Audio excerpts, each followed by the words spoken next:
He didn't need to touch me to leave me in ruins. All it took was a fleeting glance, a whispered comment about Gothic architecture, or a brief crooked smile at the corner of his mouth. Always there, at the end of the library corridor, as if he were part of the ancient collection I knew by heart. And maybe he was. Benjamin Moore was old in his ideas and young in his ways. Everything about him seemed to contain layers, like good books you reread even when you know the ending. Subscribe to the channel and give it a like to get access to more stories like this. My name is James Carter, I'm 30 years old, and until recently, I had never kissed anyone. Not for lack of opportunities, maybe, or lack of desire, but because something in me always froze right before the touch. An internal voice, stubborn and cruel, told me that no one would truly see me. I grew up quiet, the type who goes unnoticed, the type who never misses deadlines, never talks loud, never dares to ask for what they want. Becoming a librarian was almost ironic. Me, someone who spent my life organizing other people's stories, too full of my own to even start. Staying a virgin until 30 seemed just a consequence of a pattern. While colleagues were living it up at parties, having romances, experiencing love crises, I built a fortress of routine, hiding any sign of interest in other men under layers of silence. Not exactly shame, more like fear of being seen, and even more, of not being seen back. But there was something else. Something that pushed me even further from the ordinary world. My touch. Literally. Since I was 24, I developed something I could never quite explain. If I touch someone, I hear their thoughts. Clear, crisp, as if I'd walked into a room with no doors. In practice, I became a hermit in a social anthill. A simple handshake revealed betrayals, lies, insecurities. I discovered that people think much more than they say, and 90% of those things are hard to stomach. Avoiding touches became as much a part of my routine as making morning tea or aligning books by cataloging themes. But Benjamin wasn't like the others, and some ancient instinct in me knew that sooner or later, our paths would intertwine. What I didn't know was how much it would transform me. What you hear here is just the beginning. The complete stories, unfiltered, and with all the details you can imagine, are available now. Check the link in the description right away. The university library is in an old building, with colonial architecture preserved as a silent legacy of a time no one mentions. Marble floors, dark wooden shelves, and long windows with heavy curtains that filter the morning light as if time were too lazy to pass. I've been part of these corridors for almost 8 years. Every corner is familiar to me, from the padded benches under the literature section window to the stair railing that creaks discreetly on the second floor. I knew the names of almost all the regulars, even without exchanging more than essential words. My routine was simple and careful. Arrive before 8, unlock the doors, warm up my thermos with chamomile tea, review the previous night's returns.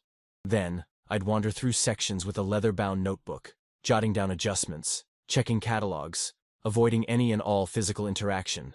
My gloves weren't just for not ruining old papers. They protected me from myself. The calm of the days became almost background music. Most students came and went in predictable cycles, rarely stopping to notice the discreet figure sitting at the counter with eyes always alert and distant. I preferred it that way. Discretion gave structure to my existence. But that September, autumn seemed determined to bring down more than just leaves. It was as if September had a plan. And it started with Benjamin Moore's arrival. I don't remember exactly what he was wearing on the first day, but I remember the way he took up space, as if the world had never told him no. It was Mrs. Lewis, the coordinator, who told me, "New art history professor, just met him. He's going to live here with you." She laughed with her usual mocking air. Good luck. And he came. Benjamin walked in every day as if he belonged, carrying piles of notes, worn folders, books with pen annotations, and a faint smell of ink and leather. His steps were deliberate, but not hurried. He liked to rummage through old shelves, read introductions, and ask questions. Lots of questions. Sometimes he'd play soft instrumental music while working, and hum opera excerpts as he drank coffee. Not just any coffee.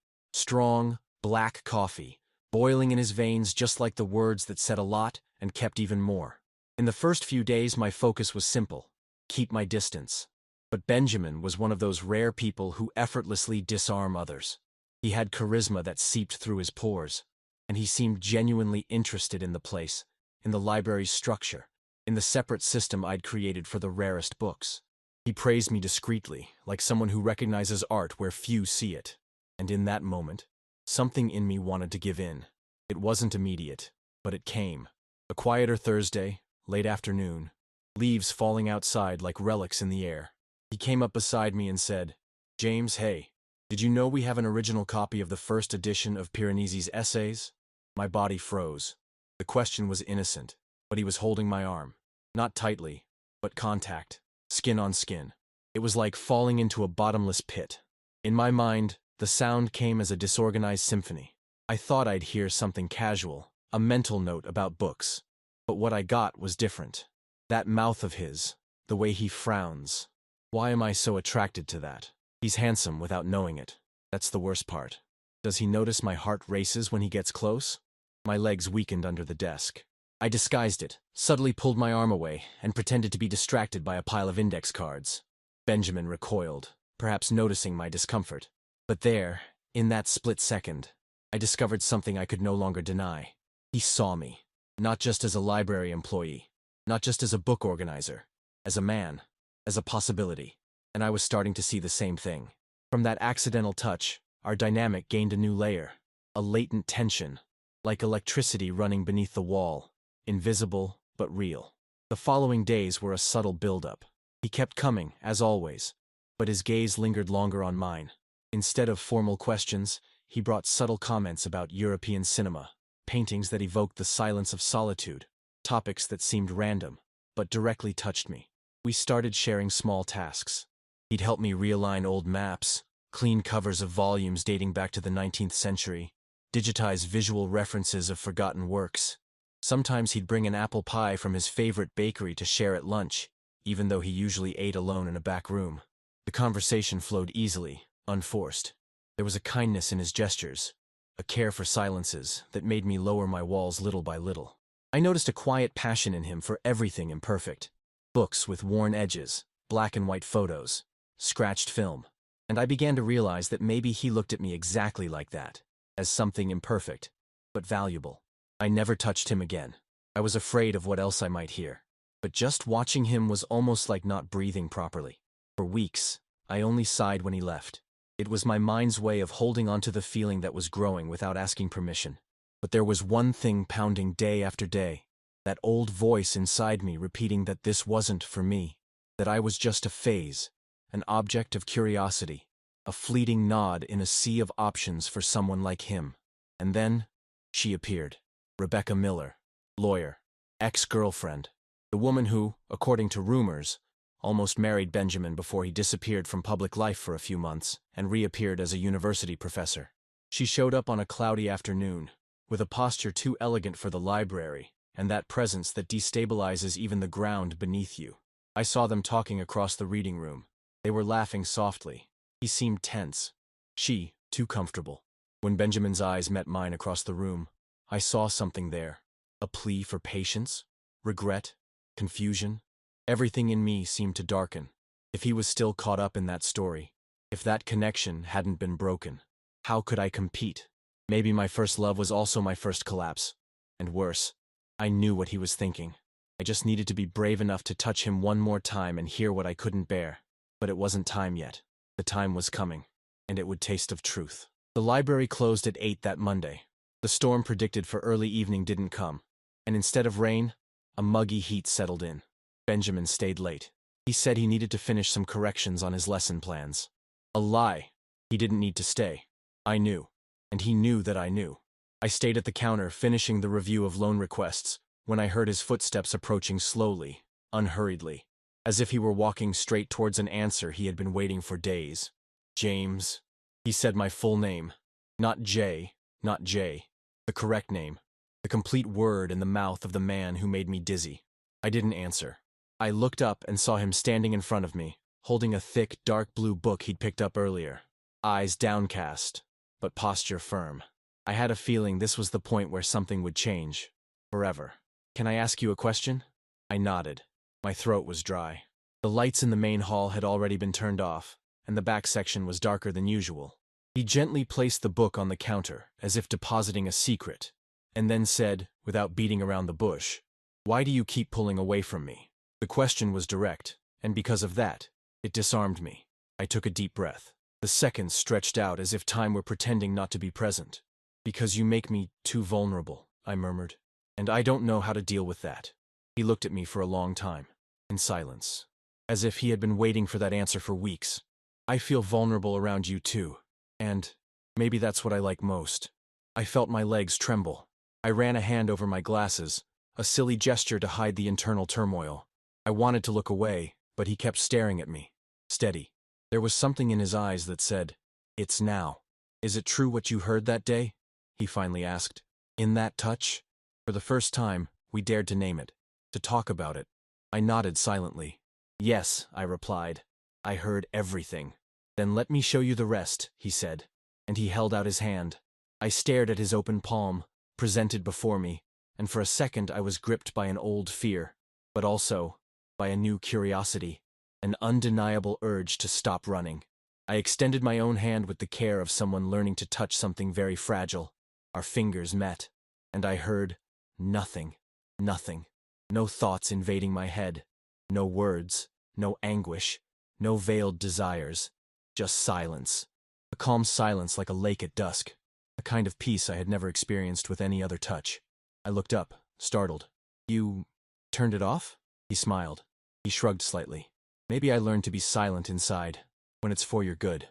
I felt a pang in the center of my chest, a pang of affection, and something I later recognized as relief. That was the sign. I could trust.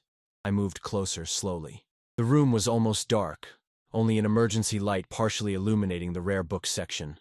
Without saying a word, I walked beside him to behind the ancient history shelf where no one would see us. The world seemed to shrink in that instant, fitting entirely between the two of us. He placed his hands on my waist, but didn't pull me in. He just held me in place, as if he wanted to confirm I was there. And yes, I was.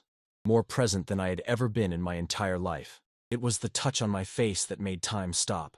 His fingers traced my jawline with the delicacy of someone leafing through the preface of a rare book.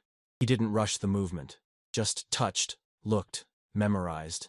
I closed my eyes for the first time, and let my body respond. When our lips finally met, it was unlike anything I had ever imagined. There was no explosion, no urgency. It was like sinking into a warm bath after a whole winter. The world outside completely disappeared. All that mattered was the warmth he left against my mouth, his scent filling the air, clean, with a slight hint of spice and old paper, and the way his hands knew exactly where to stop and where to explore. My shirt slowly rode up through his fingers, which discovered my skin like someone opening an old letter and reading it with reverence. With each new touch, my body learned that pleasure didn't just come from the flesh, but from being seen, being cared for, being desired with intention. There, between that shelf and the entire world that seemed suspended, he stripped me of fear. He didn't need to rush. Benjamin was made of details. When his hand touched me, I felt 1,000 bells ringing deep in my mind. But it wasn't noise, it was presence. It was living intensity running beneath the surface. His breath on my neck was like a new language, and my body responded with a language of its own. Involuntary, surrendered, honest. We undressed each other with the care of someone disassembling armor. There was no direct light there, but I saw every one of his movements, as if they were scenes projected inside my head. Lingering kisses on my stomach, circular touches that drew promises on my hips, hands that held me with respect and firmness. They were unhurried gestures, firm and conscious, as if he were reading me with his hands. And he was reading me, deciphering me completely. My body didn't know how to do that. Never had. But in that moment, there was no right or wrong. There were our mouths finding paths, our bodies talking without grammar, our low moans mixing with the muffled sound of the motionless spines around us. When he enveloped me completely, it was like opening the last page of a book and realizing the ending was worth the wait. Our bodies fit together with rare harmony. The warmth of his skin made mine breathe. And there, in that almost sacred space in a place where silence was the rule, I made love for the first time. Without shame, without fear, without doubt. It was like being written for the first time, and signed where before I only saw blank space. Our bodies stayed pressed together for a while afterward, sweaty and calm, breathing as if we were trying to synchronize reality with what had just happened. The emergency light still flickered dimly in the background. We were next to the global history shelf now, on the cold floor covered by our haphazard clothes. The silence didn't bother us. It was comfortable, dense, but calm. Benjamin rested his head on my shoulder and just stayed there, simply feeling. "I waited a long time for this," he whispered. "Me too." "More than you can imagine," I replied, staring at the ceiling without really seeing it. I spent a few minutes trying to reorganize my thoughts. My body was still vibrating, but the most impressive thing was what came from within. A kind of calm contentment, an instant maturity, as if all the pieces of my life now made sense. I no longer felt virgin. It wasn't about technique, nor about the act itself. It was about having experienced something complete, something deeply human, something finally mine. I turned to him, lying on my side. "Did you hear what I was thinking all that time?" I asked. He smiled slightly, lazily. He touched my chest with one hand. "No, but I felt you. The whole time." I closed my eyes. The fear hadn't disappeared. It still lived inside me, in some dark corner of my mind. But now I knew I could face it. Because for the first time, I wasn't alone. The intimacy we built there, that night, wasn't just about desire. It was about trust. About allowing myself to be vulnerable without falling apart. About giving and receiving in return. We dressed in silence, helping each other with simple gestures. He hugged me before leaving. Strong, tight, long. And he said, before crossing the door, "You're not a phase, James." And I wanted to believe him. I was ready to try. The days that followed the night between Benjamin and me weren't what I expected. There was no movie romance, no candlelit dinners, or sweet notes hidden between books. The truth is, reality came knocking the very next morning, and the sound of that knock had a name: Rebecca Miller. She appeared as if she already knew exactly where she was going. Beautiful, obviously. One of those beauties that seemed to have been sculpted by Renaissance artists. Everything in place, no unnecessary gestures, no wasted words. A woman with presence and purpose. I watched from afar as she entered the library. Steady steps, firm heels. Benjamin was in the restricted consultation room. I could see him through the glass. And I also saw when she saw him, and smiled. A smile from someone who knows the other's flaws, who has slept on the right side of the bed, and knew he always kicked off the covers at night. She walked in. The door closed. There was no argument, no tears, just calm gestures and long minutes of conversation. It was enough time for me to almost destroy everything we had built. Insecurity consumed me in seconds. I was devoured by thoughts hammering on a loop. What if he's just confused? What if I'm just a distraction? What if she's the love of his life, and I'm just a temporary stop along the way? The problem with living alone for so long is that your mind learns to be both your own voice and your worst enemy. That afternoon, I avoided looking Benjamin in the eyes. I avoided touching anything that still smelled of him. I avoided being. I locked the door to the old archives room and breathed there for almost 20 minutes, as if the air between cardboard boxes and yellowed papers could protect me from the panic trying to destroy me. The day ended with a brief email from him. "Can we talk after work today?" I wanted to reply, "No," but I just typed yes. At 8 o'clock sharp, he was waiting for me at the same table he usually used on quieter afternoons. My steps felt heavy as I approached, and for a few seconds, all I felt was the fear of being rejected. "I know what you're thinking," he said as soon as I arrived. He looked away for a moment, then met my eyes again. "And no, you're not a distraction." I sat down without saying anything. "Rebecca is part of my history," he continued, "and denying that would be a lie. We almost got married, yes, but what we had died even before the official end happened. She came today to ask for explanations that maybe even she doesn't fully understand. And I gave them. I told her I met you, and that I don't want to go back to something that's already in the past." I swallowed hard. He reached his hand across the table. "James, I don't know everything you feel, and I can't imagine what it's like to experience the world the way you do. But I know what I felt with you that night, and all the other times we shared silences, glances, work, and presence. That was real for me." It took me a while to reply. Wild horses raced inside my chest. "Are you going to stay?" I asked. Benjamin didn't hesitate. He smiled a little with his eyes. "I already have." In that instant, something broke inside me. It was as if fear had been overcome by exhaustion. I no longer had the strength to play the self-saboteur I'd been since adolescence. I reached my hand across the table, touching his. No invading thoughts. Just warmth. Pure, human warmth. We left the library together that night. We walked slowly under the clear sky, the old university lampposts casting long shadows on the sidewalk. Our hands touched and didn't let go. Yes, he stayed. He stayed in everything. In Sunday mornings, in the passenger seat of my car, on the shelves we reordered together, in the new keychain next to mine at the apartment entrance.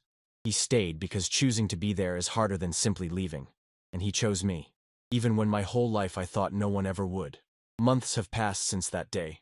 Spring finally brought its colors and that slight arrogance typical of a season that thinks it can replace winter. And it did. It replaced the cold with a gentle breeze. And in my case, loneliness with the presence of someone who insists on reminding me every day that I am alive. And I deserve to be. I still work at the library. Our paths continue to cross between shelves, glances, and discreet touches when no one is looking. Mrs. Lewis has figured it all out, of course. Ever since the first coffee Benjamin brought me in a Star Wars mug with James written on it by hand. We don't shout what we have. We live it. Maybe that's the most honest victory of all. Yes, I became an ex-virgin. Yes, it was with love. But more than that, it was with courage. The courage to show myself to the world without the fear of being too much or not enough. The courage to touch and be touched. Even with other people's thoughts echoing in my head. Even with the judgments, the silences, and the sideways glances. We're not perfect. We still stumble over words, insecurities, old shadows. But there's a foundation. There's truth. There's trust. And my bed, which used to be as cold as an Excel spreadsheet, now has Benjamin's warmth and messy hair on Sundays, the books left at the foot, and his scent clinging to my pillows. One day before bed, we lay side by side and he said, "Do you still hear what I think?" I smiled, half asleep. These days, I don't even need to anymore. The silence that followed was one of those complete ones. The kind where you don't need to say anything, because everything has already been said, lived, felt. Maybe true love is that. Comfortable silence and the sound of two breaths saying, "I'm staying." If you've made it this far, it's because something in this story resonated with you too. Because, deep down, everyone carries a piece of loneliness and an immense desire to be found. So, if you also believe in new beginnings, in improbable loves, and in the beauty of giving yourself over even when logic says otherwise, subscribe to the channel, like the video, and let me know in the comments if this story touched you in any way. What you hear here is just the beginning.